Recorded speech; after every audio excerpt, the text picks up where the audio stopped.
Hey gang, welcome to another edition of Doc's Dumpster, where it's a review of the movie Hot to Trot.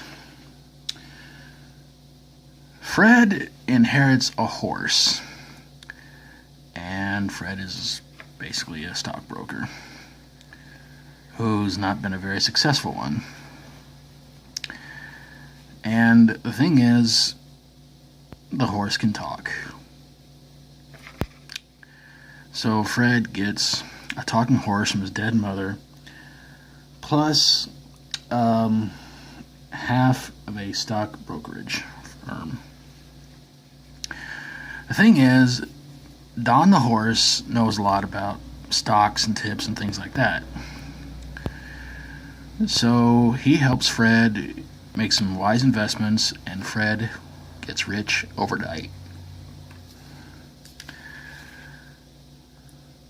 So Fred decides to get himself a nice little apartment,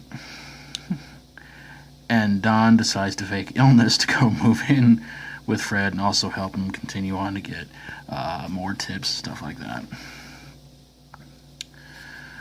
Well, Fred's stepfather Walter is wanting to know where on earth does he keep getting all these hot tips.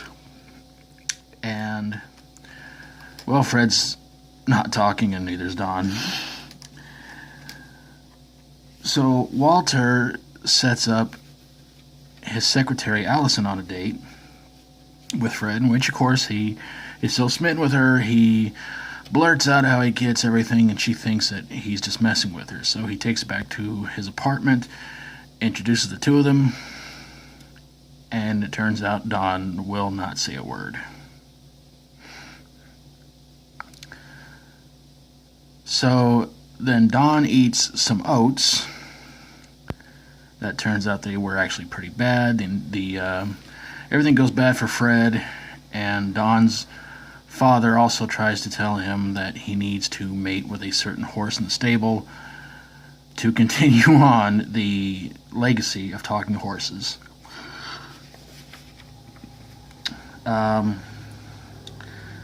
So Fred is unable to stop the bad investment from going through. He's pretty much broke, but he decides to challenge Walter's horse to a race. And, as you would guess, Don wins the big race, because Walter's horse is the fastest one out there, and Don's not 100% sure he can win. But he wins, and everybody winds up, well, except for Walter, everybody winds up happily ever after, and everybody winds up big-time winners in the whole 9 yards. The movie stars, as you can see right there, Bobcat Goldthwait, Dabney Coleman, Virginia Madsen, Don the horse, and the voice of John Candy as Don. And the big question is, does Hot to Trot deserve to be put into a dumpster? I've got to say no. This is not really a movie you can sit there and really think Bobcat Goldthwait is trying to be the character he's playing. I've always looked at Bobcat Goldthwait as sort of a jittery guy who seems to drink way too much caffeine. He's been in some pretty funny movies, and I gotta say he's one heck of a good director. He's directed some very interesting movies. But he's a really funny guy, and let's see, he's been in Burglar, he's been in Police Academy 2, 3, and 4, and lots of other movies I can't think of right now. Shakes the Clown was probably his big breakout movie, and whew, boy, that movie was very disturbing. But this one is basically just Bobcat Goldthwait being Bobcat Goldthwait. And of course this movie bombed. Poor John Candy. It's full of crude humor and stuff like that.